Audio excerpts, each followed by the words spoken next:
Now, an ex-royal staff member has opened up about his time working at Buckingham Palace. Dan Ottaway, who served as a chef, claims that out of all of the royals that he catered for, Prince Andrew was difficult and more demanding than others. What if the real story of royal life is nothing like what the world sees?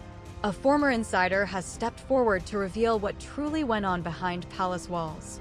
Dan Ottaway, who once served as a chef within Buckingham Palace, shared that out of all the royals he worked for, Prince Andrew was among the most challenging, often far more demanding than others.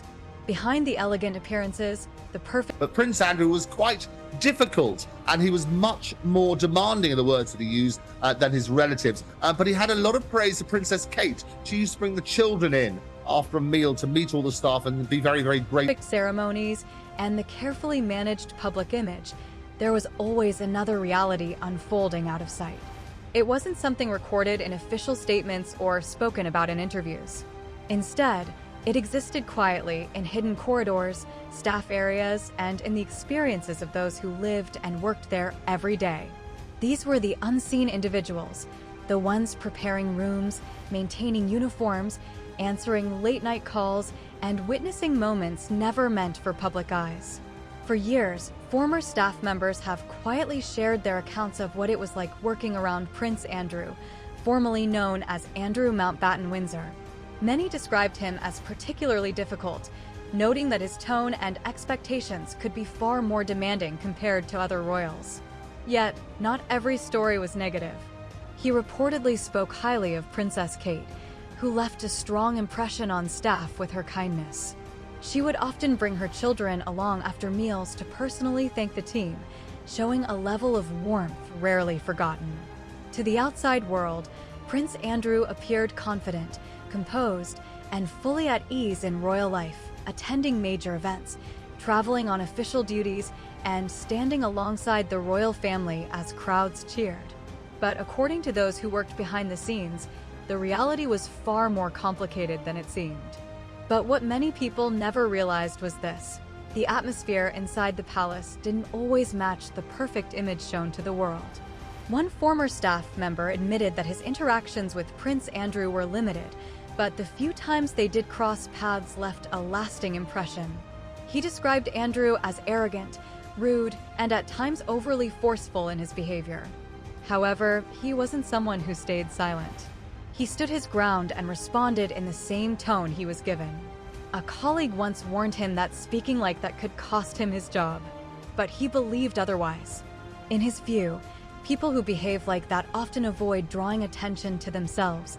They don't report those who push back. Inside Buckingham Palace, life operated under traditions that had been in... Meetings with Andrew were very minor and very few, but the odd occasion that I did have dealings with him, he was arrogant, he was rude, he was bumptious, and I don't take that from anybody, and I gave him as good as he tried to give me. I was once told by a colleague, well, speaking to him like that, you'll get fired. I said, no, he won't tell anybody, and bullies don't tell anybody. For generations. There was a clear structure, and everyone knew their position within it. Senior figures were treated with strict formality, while junior staff followed routines that rarely allowed room for question or hesitation. For many, working there was more than just a job. It provided accommodation, stability, status, and a future closely tied to the royal institution itself.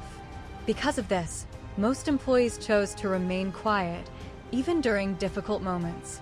According to several former workers, Prince Andrew could be one of the more demanding individuals to serve.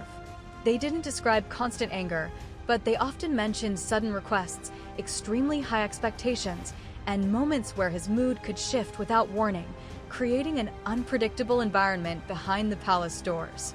What really happens when the cameras are off and no one is watching inside Buckingham Palace? According to former staff, the reality could be far more intense than anyone imagined.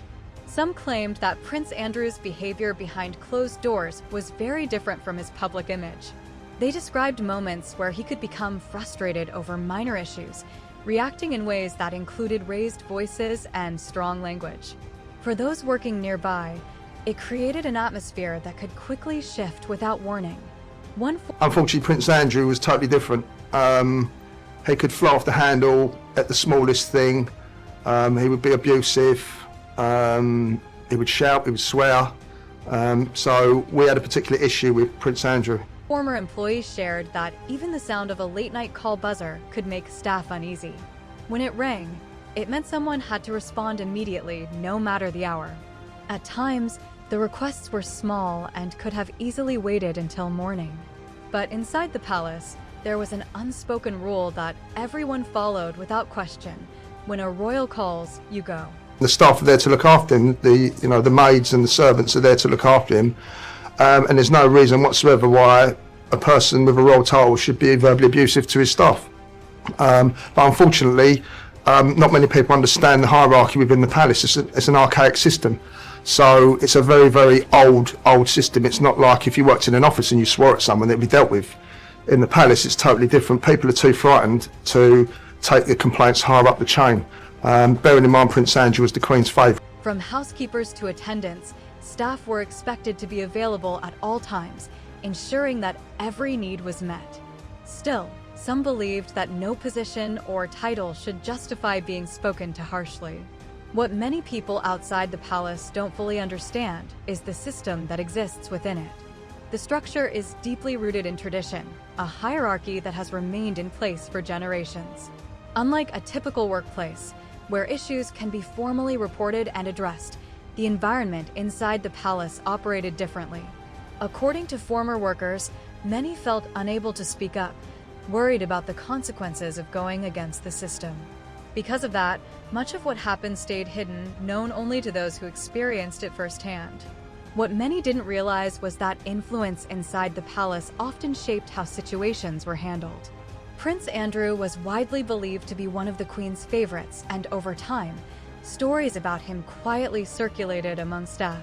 These accounts were rarely shared publicly, but behind closed doors, employees spoke to one another, recalling long shifts, tense encounters, and the pressure of meeting very specific expectations.